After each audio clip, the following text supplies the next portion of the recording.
তারাই ভালো আছিস? শুন হায়া, ওই ব্যক্তি সাধারণ পুরুষ না, ভীষণ মায়াময় একজন পুরুষ। খুব সহজেই তোকে আবারও মায়ায় ফেলে দিবে। এমনটা তুই হতে দিবি না। তোকে অপমান করার শোধ নিতে হবে। এর আগে কিছুতেই ধরা দেওয়া যাবে না তাকে। কথাগুলো বলে নিজেকে নিজে শাসায়। হায়া ওয়াশরুমে চোকার মিনিট 10 পর ওয়াশরুমের দরজায় নক করে আসিয়ান। হায়া তখন তার মেকআপ তুলছিল। নক করে আওয়াজ শুনে তাড়াতাড়ি করে মুখটা ধুয়ে দরজাটা একটু খুললে আসিয়ানকে দেখতে পায়। আসিয়ান তার দিকে জামা কাপড় বাড়িয়ে দিয়ে গম্ভীর গলায় আদেশ দিয়ে বলে, তোমার ঠান্ডার সমস্যা আছে, এত রাতে শাওয়ার নেওয়া লাগবে না, মুখ হাত ধুয়ে কাপড় চেঞ্জ করে আসো। কথাগুলো এক নাগারে বলে হায়ার হাতে কাপড়গুলো ধরিয়ে দিয়ে আসিয়ান সেখান থেকে সরে আসে। হায়ার মস্তিষ্ক কথাগুলো ক্যাচ করতে কিছুক্ষণ সময় নেয়, কিন্তু যখন সে বুঝতে পারে তখন রেগে যায়। বউ হতে না হতেই আদেশ করা শুরু করে দিয়েছে। হায়া মানবে বুঝিয়ে যা চার চোখা মাস্টারের আদেশ, বইয়ে গেছে তার এই মাস্টারের আদেশ মানতে। যদিও সে ভেবেছিল শাওয়ার নেবে না, কিন্তু এখন নেবে। আসিয়ানের উপর জেদ করেই কাজটা করবে। প্রায় 1 ঘন্টা লাগে শাওয়ার নিয়ে কাঁপতে কাঁপতে বের হয় হায়া। এর মধ্যে আসিয়ান কয়েকবার নকও করে দিয়েছে, কিন্তু হায়া ঘাটতারামি করে এতক্ষণ লাগিয়েছে। হায়া ওয়াশরুম থেকে বের হয়ে দেখে আসিয়ান রাগী দৃষ্টিতে তার দিকে তাকিয়ে আছে। হায়া কিছুটা ভয় পেয়ে যায় তার এমন দৃষ্টি দেখে, কিন্তু সেটা প্রকাশ করে না। মুখ ঘুরিয়ে চুল মুছতে মুছতে ব্যালকনিতে চলে যায়। রাত প্রায় 3টা বাজতে চলেছে। প্রচণ্ড ঘুম পাচ্ছে দেখে হায়া টাওয়ালটা লন্ড্রি স্ট্যান্ডে মেলে দিয়ে যে এনে পেছনে ফিরেছে, তখনই শক্তপোক্ত কিছু একটার হাত সাথে নাকে বাড়ি খায়। নাকে হাত বুলাতে বুলাতে চোখ তুলতে দেখতে পায় তার বড় মশাই দাঁড়িয়ে আছে। আগের মতো রাগি রাগি ভাবটা না থাকলেও মুখটা কেমন গম্ভীর করে রাখা। হায়া আসিয়ানকে পাশ কাটিয়ে চলে আসতে নিলে আসিয়ান খপ করে তার কোমরে চেপে ধরে, নিজের বুকে নিয়ে আসে। হায়া হতভম্ব হয়ে হা করে তার দিকে তাকিয়ে থাকে। আসিয়ান 2 হাত দিয়ে হায়ার কোমর চেপে ধরে থাকে, কিছুটা উঁচু করে নিজের সমান সমান করে। তারপর গম্ভীর গলায় বলে, বড্ড অবাধ্যতা করছো তুমি মেয়ে, এর পরিণাম যে ভালো হবে না এটা কি তুমি আন্দাজ করতে পারছো? হায়া নিশ্চুপ। শাওয়ার নিলে কেন? হায়া নিশ্চুপ। আসিয়ান হায়ার কোমরে হালকা চাপ দিয়ে বলে, কি হলো, জবাব দিচ্ছ না কেন? হায়া এবার মুখ খুলে সে বলে, ইচ্ছে হয়েছে তাই নিয়েছি। কিন্তু এতে যে আমার কথা অমান্য হলো তার কি হবে? আমি কি জানি? কথাটা বলে হায়া তার মুখটা অন্যদিকে ঘুরিয়ে নেয়। হৃদস্পন্দন অস্বাভাবিকভাবে বেড়েই চলেছে। নিঃশ্বাস কেমন ঘন হয়ে আসছে। চোখ বুজে আসতে চাইছে। নিজেকে নর্মাল করার জন্যই এই ক্ষুদ্র প্রয়াস। হঠাৎই হায়ার সমস্ত কায়া থরথরে কেঁপে ওঠে। সে চোখ খিচে বন্ধ করে আসিয়ানের টি শার্ট খামচে ধরে 2 হাত দিয়ে। হায়া এতটা জোরে খামচে ধরেছে যে আসিয়ানের পাতলা টি শার্ট ভেদ করে তার শরীরে তার নখ বেঁধে যায়। ব্যথা অনুভূত হলেও আসিয়ান থামে যায়। সে একের পর এক উষ্ণ পরশ দিয়ে হায়ার কাঁধ গলদেশ ভরিয়ে দিচ্ছে। রাতের নিস্তব্ধতা, মৃদু মন্দ বাতাস আর প্রেয়সীর গায়ের মাতাল করা স্পর্শ, এসবই যেন আসিয়ানকে উস্কে দিচ্ছে কিছু একটা করার জন্য। আসিয়ান ধীরে ধীরে বেসামাল হতে থাকে। উষ্ণ স্পর্শগুলো ক্রমে যন্ত্রণাদায়ক হতে শুরু করে, যখন কিনা আসিয়ান তার দাঁতের ব্যবহার শুরু করে হায়ার কাঁধে। হায়া দাঁতে দাঁত চেপে দাঁড়িয়ে আছে। মস্তিষ্ক বলছে, দূরে সরিয়ে দে এই স্বার্থপর লোকটাকে, যে কিনা নিজের উজ্জ্বল ভবিষ্যতের জন্য তোকে ভরা সমাজে অপমান করেছে। অলক্ষী, অপয়া, চরিত্রহীনের তকমা পেতে হয়েছে তোকে যে লোকের জন্য। তার থেকে কিসের ভালোবাসা আশা করিস তুই? লোকটা তো নিজের ইচ্ছেতে বিয়ে করেনি, বরং আগের বারের মতো এবারও পরিবারের চাপে পড়ে বিয়েটা করেছে। এমন মানুষ যে কোনোদিন নিজের স্বার্থের কথা ভেবে তোকে ছেড়ে আবারও চলে যেতে পারে। মায়ায় পড়িস না এই ছলনাময় নরের। কিন্তু মন বলছে অন্য কথা। মন বলছে, সে না হয় তোকে নিজের ইচ্ছেতে বিয়ে করেনি, কিন্তু তুই কি পারবি না তাকে নিজের মায়ায় বাঁধতে? আগে যা হওয়ার হয়েছে, কিন্তু এখন তো তোরা স্বামী স্ত্রী। এই বাঁধন স্বয়ং উপরওয়ালার নির্ধারণ করে দিয়েছে। এর বাঁধন ভঙ্গ করা বহু কঠিন রে হায়া। তুই বেঁধে নে তোর স্বামীকে নিজের আঁচলে, এমন ভাবে বাঁধ যেন তোকে ছেড়ে যাওয়ার কথা কল্পনাতেও না আনে। হায়ার মন আর মস্তিষ্ক এই দ্বন্দ্বের মাঝেই আসিয়ান তাকে কোলে তুলে নেয়। চঞ্চল পা এগিয়ে যায় ঘরের দিকে। হায়া তখন 1 হাত দিয়ে আসিয়ানের কাঁধ চেপে ধরে, এক ধ্যানে তাকিয়ে আছে তার বরের দিকে। তার চোখে ঘোর লেগে আছে। আসিয়ান রুমে এসে অতি সাবধানে হায়াকে বেডে শুয়ে দেয়। হায়া নিভু নিভু চোখে আসিয়ানের কর্মকাণ্ড প্রত্যক্ষ করতে থাকে। আসিয়ান হায়াকে বেডে শুয়ে দিয়ে বেলকনি থাই লাগিয়ে দিয়ে পর্দা টেনে দিতে দিতে নিজের চোখের চশমা খুলে হাতে নেয়। তারপর ঘরের বেশি পাওয়ারের এলইডি লাইট অফ করে একটা হালকা আলো ড্রিম লাইট জ্বালিয়ে দিয়ে বেডে উঠে আসে। হায়ের উপর আধা শো হয়ে তার চোখে চোখ রাখে। বরকে মানে না, বিয়েটাকে মানে, কিন্তু তাও কেন জানি হায়া আশিয়ানে বাধা দিতে পারছে না। কিশোর কালে প্রথম ভালো লাগা, এই কারণে বুঝি। হায়ার কপালে দ্বিতীয়বারের মতো ঠোঁট ছুঁয়ে দেয়। এরপর তার চোখে চিবুকে থুতনিতে মুখ ডুবিয়ে আদর দেয়। হায়ার পুরো মুখশ্রীতে ঠোঁট বুলানো হয়ে গেলে তার নজর আসে তিত্তির করে কাঁপতে থাকা হায়ার ওষ্ঠ জোড়ায়। বিয়ের সময় তার লিপস্টিক ঘষে ঘষে ওঠানোর জন্য গোলাপের পাপড়ির ন্যায় ওষ্ঠজোড়া আরো লাল হয়ে ফুলে আছে। মনে হচ্ছে সামান্য পরিমাণ টোকা দিলেও রক্ত বের হবে সেখান থেকে। আশিয়ান হায়ার ওষ্ঠের কাছে নিজের ওষ্ঠ এগিয়ে নিয়ে যায়, কিন্তু ছুঁয়ে দেয় না। নিজের ঘন হয়ে আসা শ্বাসফুস করে ছেড়ে দেয়। এতে যেন হায়া আরো প্রবলভাবে কেঁপে ওঠে। আশিয়ান হায়ার ওষ্ঠ থেকে চোখ সরিয়ে তার চোখের দিকে তাকালে দেখতে পায় হায়া চোখ বন্ধ করে রেখেছে। কি মনে করে আশিয়ান হায়ার ওষ্ঠ নিজের ওষ্ঠের পরশ দেয় না। সে হায়া দু হাতের আঙুলের ভাঁজে নিজের আঙুল ডুবিয়ে দিয়ে তাকে বেডের সাথে চেপে ধরে। তারপর নিজের মুখ এগিয়ে নিয়ে এসে হায়ার গলার ভাঁজে লুকিয়ে নেয়। আবারও ছোট ছোট আদরে ভরিয়ে দিতে থাকে তার আদরে পুতুলটাকে। হায়ার পুরো মস্তিষ্ক আপাতত খালি হয়ে আছে। না চাইতেও সে তার মনের কথাকে প্রাধান্য দিয়ে আশিয়ানকে আপন করে নিতে চাইছে। চোখ বন্ধ করে সে অনুভব করতে ব্যস্ত হয়ে পড়ে তার স্বামীর দেওয়া গভীর ভালোবাসাগুলো। কয়েক মুহূর্তের জন্য ভুলে গিয়েছে একটু আগে নিজেকে শাসনের সেই কথাগুলো, কিন্তু সে ভুলে গেলেও তার তিক্ত অতীত মনে করিয়ে দেয় তাকে কিছু কথা। হায়ার বন্ধ চোখের পাতায় ভেসে ওঠে তার জীবনের সবচেয়ে নিকৃষ্ট দিনগুলোর একটা দিনের প্রতিচ্ছবি। ক্যান্ডেলের মৃদু আলোয় আচ্ছন্ন থাকা রুমটায় এক রমণী বসে আছে। হাতে তার বর্তমান যুগের সবচেয়ে দামি ফোনগুলোর মধ্যে একটি। ফোন স্ক্রিনে ভেসে আছে এক সুদর্শন যুবকের ছবি। রমণীটি যুবকটির ছবিতে একবার নিজের ঠোঁট ছুঁয়ে অদ্ভুতভাবে হাসতে হাসতে বলে, আপনাকে আমার হতে হবে। আপনার লাইফে কে আসলো কে গেল সেটা নিয়ে আমার মাথা ব্যথা নেই, কিন্তু আপনার শেষ ঠিকানা হব আমি, শুধুমাত্র আমি। তার জন্য আমাকে যদি নিজের হাত রক্তিম লাল পদার্থ দিয়ে রাঙাতেও হয়, আমি পিছপা হব না। কথাটা বলে রমণীটি ঘরে কাঁপিয়ে হাসতে থাকে। তার সেই নিষ্ঠুর বক্তব্য আর উন্মাদের মতো হাসি বলে দিচ্ছে খুব শীঘ্রই এক বিশাল ঝড় আসতে চলেছে, যে ঝড় নিঃস্ব করে সক্ষম কয়েকটি জীবনকে। সময় এখন রাত 3:30। বিলাসবহুল একটি কক্ষের মধ্যে শুয়ে আছে একজোড়া মাঝবয়সী দম্পতি। রাত পেরিয়ে নতুন সকাল আসছে, কিন্তু তাদের চোখে মুখে ঘও নেই। থাকবেই বা কিভাবে? আজ যে তাদের চোখের মণিকে অন্যের ঘরে পাঠিয়ে দিয়েছে তারা সারা জীবনের জন্য। জাভিয়ান বুকে শুয়ে থাকা অর্ধাঙ্গিনীর মাথায় ধীরে ধীরে হাত বুলিয়ে দিচ্ছে। অনুভব করতে পারছে বুকের উপর মাথা রাখা তার ভালোবাসার নারীটি চোখের পানিতে তার বুকের কাছে ফতুয়া ভিজিয়ে ফেলেছে। জাভিয়ানের চোখ দিয়ে অবিরত অশ্রু গড়িয়ে পড়ছে। তার আরেকটা জানকে যে সে আজ কষ্ট দিয়েছে। এখন মনে হচ্ছে মেয়েটাকে নিজের কসম দিয়ে বিয়েটা না দেয়া ভালো ছিল। যাওয়ার সময় কেমন অভিমানী টইটম্বুর চোখ জোড়া নিয়ে তাকিয়েছিল, অল্প বিস্তর অভিযোগও তো করলো। জাভিয়ান এক হাত দিয়ে নিজের চোখ মুছে দেয়, তারপর মাথাটা হালকা উঁচু করে হানিয়ার চুলের উপর ঠোঁট ছুঁয়ে দেয়। হানিয়া জাভিয়ানের স্পর্শে আরও সেটে যায় তার বুকের সাথে। জাভিয়ান নিজের বালিশে মাথা রেখে পুনরায় হানিয়ার মাথায় হাত বুলে দিতে দিতে বলে, আরে কেঁদো না হানি, শরীর খারাপ করবে তোমার, একটু ঘুমাও যান। হানিয়া জাভিয়ানের বুকে মুখ গুজে হু হু করে কেঁদে দেয়। জাভিয়ান 2 হাত দিয়ে তাকে জাপটে ধরে। হানিয়া কাঁদতে কাঁদতে বলে, আমি সকাল হলেই আমার মেয়ের কাছে যাব। আপনি দেখেননি আমার হায়া যাওয়ার সময় কেমন অভিমানী চোখ করে তাকিয়েছিল? মেয়েটা অনেক কষ্ট পেয়েছে জাভিয়ান, আমরাও আজ ওকে কষ্ট দিলাম। নিজেকে আজ ব্যর্থ মনে হচ্ছে। জাভিয়ান বেশ কিছুক্ষণ চুপ থাকে, হানিয়ার মাথায় হাত বুলিয়ে তাকে শান্ত করে সময় নিয়ে। যখন দেখে হানিয়ার কান্না থেমে গিয়েছে তখন সে মুখ খোলে। জাভিয়ান বলে, আমরা কালই যাব আমার প্রিন্সেসের কাছে।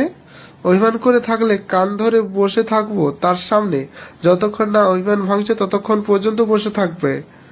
আমরা কালই যাব।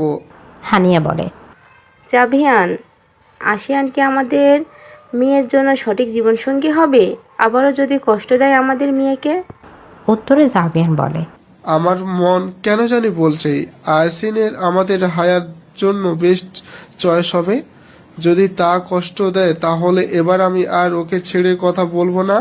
আমার মেয়েকে কষ্ট দেওয়ার পরিমাণ যে কতটা ভয়াবহ সেটা হাড়ে হাড়ে টের পাইবে দিব। এবার আমি আর কোনো সম্পর্কে তোয়াক্কা করব না। শেষের কথাগুলো জাভিয়ান দাঁতে দাঁত কিরমিরিয়ে বলে। হানিয়া জাভিয়ানের কথা শুনে কিছুটা আশ্বস্ত হয়। সারাদিনের দৌড়াদৌড়িতে শরীর এমনিতেই ক্লান্ত ছিল। এতক্ষণ ঘুম আসছিল না মেয়ের কথা ভেবে। মনটা বড্ড ছটফট করছিল। এখন স্বামী থেকে আশ্বাস পেয়ে মনের সব ছটফটানি বিলীন হয়ে যায়। সময়ের ব্যবধানে চোখে নিদ্রা পড়িয়ে এসে নিজের আসন গ্রহণ করে। আস্তে আস্তে হানিয়া ঢলে পড়ে নিদ্রাপরীর কোলে। জাবিয়ান হানিয়ার গভীরভাবে ফেলা নিঃশ্বাসে বুঝতে পারে সে ঘুমিয়ে পড়েছে। জাবিয়ান আরও কিছুক্ষণ হানিয়ার মাথায় হাত বুলিয়ে দেয়। তারপর হানিয়াকে আস্তে করে বালিশে শুয়ে দিয়ে বিছানা ছেড়ে উঠে পড়ে। বিড়াল পায়ে হেঁটে ওয়াশরুম চলে যায়। অজু করে এসে জানামাজ বিছিয়ে নামাজে দাঁড়ায়। নামাজ শেষ করে সময় নিয়ে দোয়া করে তার সন্তান ও পরিবারের জন্য। মেয়ের দাম্পত্য জীবনে যেন সুখের হয় এই জন্য বেশিক্ষণ দোয়া করলো। তারপর রুম ছেড়ে বাইরে আসে। নিঃশব্দে চলে যায় মেয়ের রুমের দিকে। ফজর আজান দেওয়ার আগ পর্যন্ত সেখানে বসে থাকে। মন খারাপ? জাহান কোনো জবাব দেয় না। মনটা তার এতই খারাপ যে প্রিয় রমণীর সাথে কথা বলতে মন চাইছে না, কিন্তু তাও ফোনে বসে আছে। কেন দিয়েছে সে নিজেও জানে না। মেহেরিমা বুঝে নেয় তার প্রিয় পুরুষটির মন ভীষণ খারাপ। খারাপ হওয়ার কারণও তার জানা। লোকটা কলিজার টুকরা বোনটা যে আজ পরের ঘরে চলে গিয়েছে, তারও যে বোনের মতো বান্ধবীর জন্য মনটা খারাপ। কেমনভাবে হায়ার বিয়েটা হলো ভেবেই মেহেরিমার মনটা আরও খারাপ হয়ে যায়। মেহেরিমা আর কোনো কথা বলে না, আর নাইবা কোনো প্রশ্ন করে। চুপ করে একে অপরের নিঃশ্বাসের শব্দ শুনতে থাকে। এতেও যেন আলাদা অনুভূতি কাজ করছে। বেশ কিছুক্ষণ পর মেহেরিমা বলে, ফোনটা কাটিয়ে এখন ঘুমানো প্রয়োজন আপনার, রাত তো শেষ হওয়ার পথে। স্বল্পবয়সী জাহান গম্ভীর গলায় শুধায়, তোমার ঘুম পেলে ঘুমাও, কিন্তু ফোন টিপো না। তোমার নিঃশ্বাসের আওয়াজেও আমি আলাদা শান্তি পাই। জাহানের কথা শুনে ফোনের অপর পাশে থাকা মেহেরিমা লজ্জায় লাল হয়ে যায়।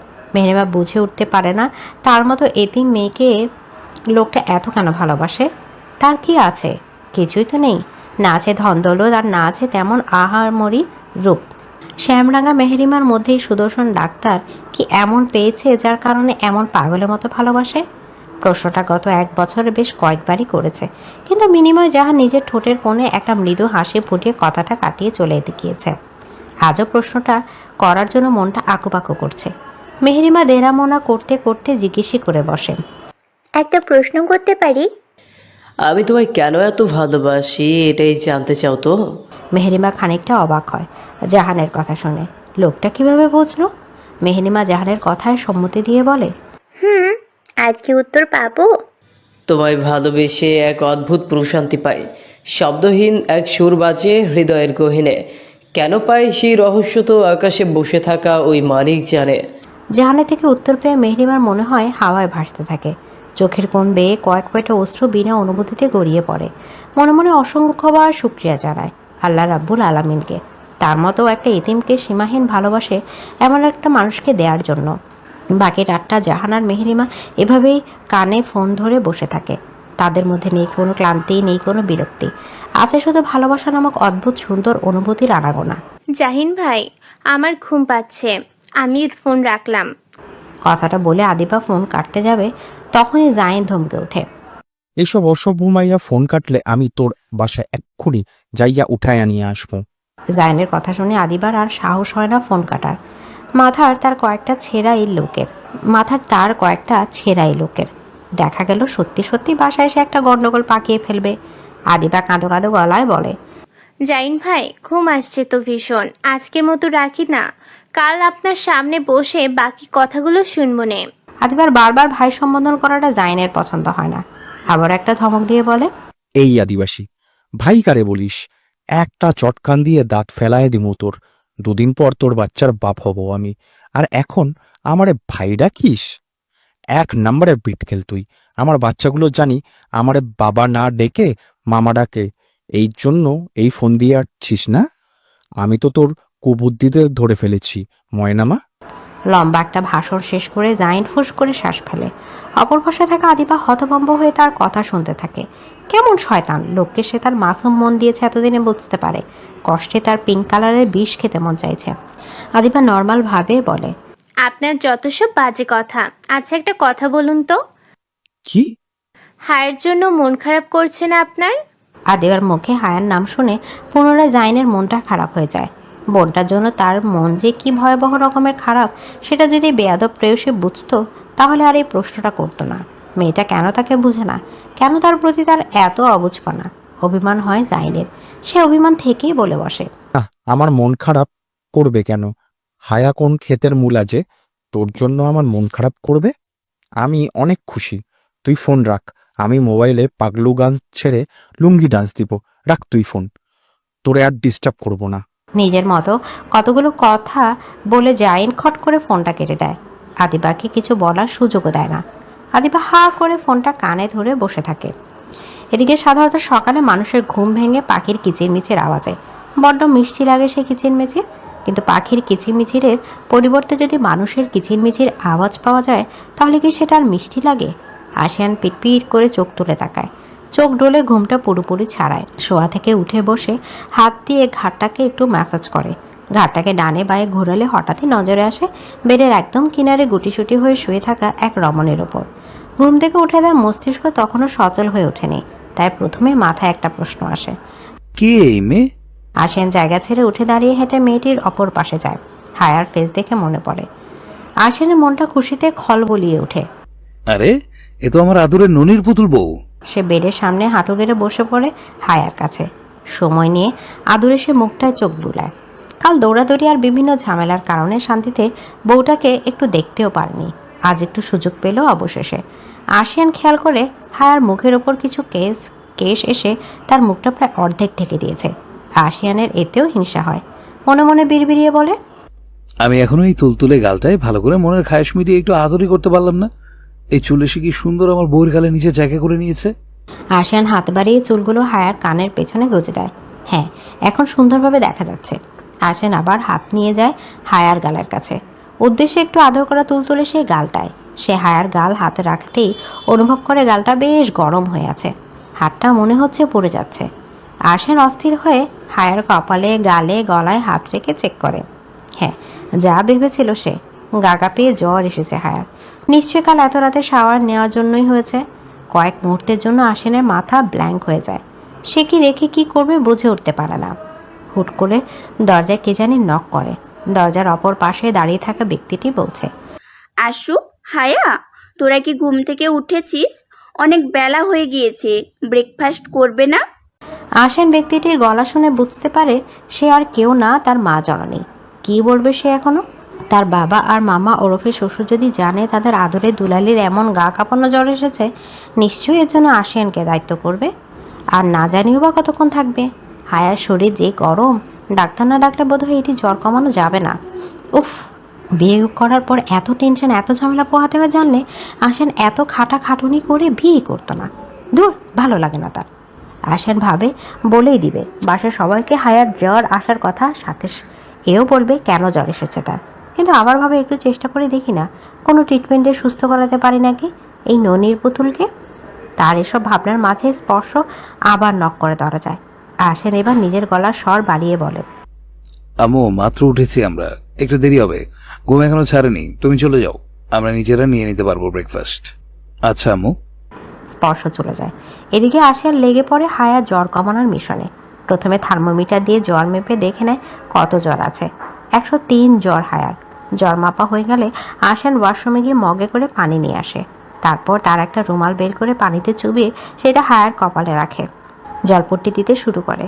তারপর একটা বালতিতে করে পানি এনে হায়ার মাথাটা বেডের কিনারে এনে মাথায় পানি দিতে শুরু করে। বেশ কিছুক্ষণ মাথায় পানি দেওয়ার পর বালতি ওয়াশরুমে রেখে এসে একটা ভেজা তোয়ালে দিয়ে হায়ার মুখ, হাত, পা মুছে দিতে থাকে।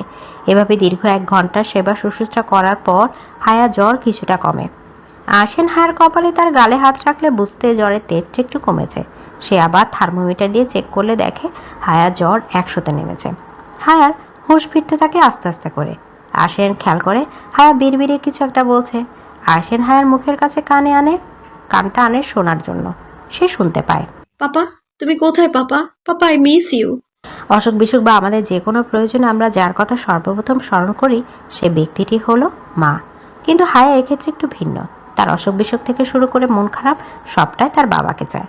হায়া জন্মের পর থেকে জাবিয়ানের অতিরিক্ত ভালোবাসায় মেয়েটা এমন বাবা পাগল হয়ে গিয়েছে। হানিয়া কাজের জন্য মাঝে মধ্যে ঢাকার বাইরে গেলে তখন ছোট্ট হায়াকে জাবিয়ান খুব সহজে সামলে নিত। কিন্তু জাবিয়ানের ক্ষেত্রে এমনটা হলে হানিয়া নিজের মাথার চুল ছেড়ে ফেলার মতো অবস্থা হয়ে যেত। মেয়েটা একদিনও বাবাকে ছাড়া থাকতে পারে না। আহসানের বেশ মায়া হলো হায়ার এমন ডাকে। সে হায়ার একটা গালে হাত রেখে আলতো হাতে চাপড় দিতে দিতে তাকে ডাকে। হায়া শোনো, ওঠো, অনেক সকাল হয়ে গিয়েছে। ব্রেকফাস্ট করবে না? কিছু খেয়ে ওষুধ খেয়ে আবার ঘুমিয়ে থেকো। ওঠো না শোনা বউ। আহসানের ডাকাডাকিতে হায়া চোখ না খুলে আর পারে না। পিটপিট করে চোখ খুলে তাকানোর পর নিজের একদম কাছে আহসানকে দেখতে পেয়ে হায়া কিছুটা ভরকে যায়, অনেকটা গতকাল রাতের মতো। কিন্তু গতকাল রাতের মতো চিৎকার করে ওঠে না, সহজে নিজেই সামলে নেয়। হায়া হ্যালো বন্ধুরা, পরবর্তী পার্ট খুব তাড়াতাড়ি আসবে, তো সবাই অপেক্ষায় থাকো। আর চ্যানেলটি যারা এখনো সাবস্ক্রাইব করনি তারা পরবর্তী পার্ট দেখার জন্য চ্যানেলটি সাবস্ক্রাইব করে রেখো। ধন্যবাদ সবাইকে, আমাদের সাথেই থেকো।